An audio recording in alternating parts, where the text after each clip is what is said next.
Hi friends, Uthiripookkal பாகம் 22. Sir, உங்களை பார்க்கறதுக்காக யாரோ வந்திருக்காங்க. பியூன் வந்து சொல்லவும் தன் இருக்கையை விட்டு எழுந்தான் சசிகுமார்.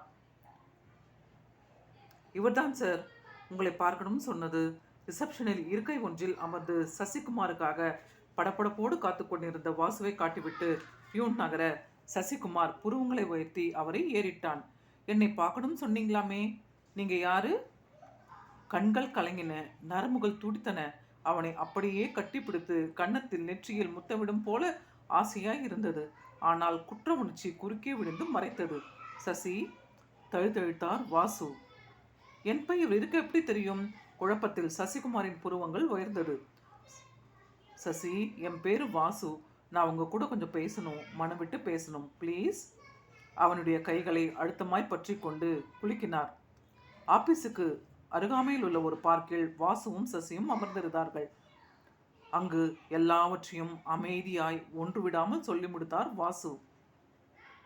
சார், என்னால் இதையெல்லாம் நம்பவே முடியல. அதே சமயம் நீங்கள் காட்டின ஃபோட்டோக்களையும் டைரியும் பார்க்குறப்போ படிக்கிறப்போ நம்பாம இருக்கவும் முடியல.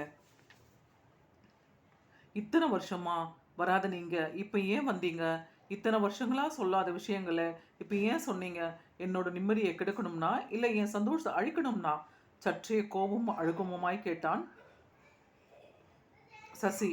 பானுமதியும் வாசுவும் ஒருவர் கையை ஒருவர் பற்றியபடி நிற்கும் பழுப்பேறிய அழுக்கு படிந்த கருப்பு வெள்ளை புகைப்படம் அவனுடைய கையில் இருந்தது.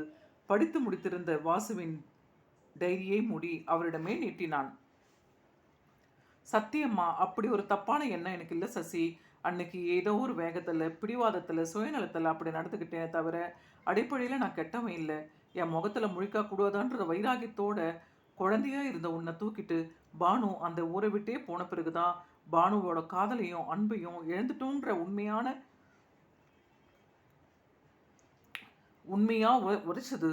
உடனடியாக பானுவை கண்டுபிடிச்சி அப்படி பேசினதுக்கு, சுயநலத்தோட யோசிச்சதுக்கு மன்னிப்பு கேட்கணும். அவளோட ஆசைப்படி உன்னை என்னோட குழந்தையை ஏற்றுக்கணும்னு துடிச்சேன். ஊர் ஊராக தேடி அலைஞ்சேன். ஆனால் நான் செஞ்ச பாவமோ என்னமோ என்னால் கண்டுபிடிக்க முடியல. அப்புறம்தான் எதேச்சியாக ஒரு நாள் காய்கறி மார்க்கெட்டில் பானுவை நான் பார்த்தேன். அடுத்து என்ன நடந்தது ஃப்ரெண்ட்ஸ்? அடுத்த அத்தியாயத்தில் சந்திப்போம் ஃப்ரெண்ட்ஸ். Bye friends.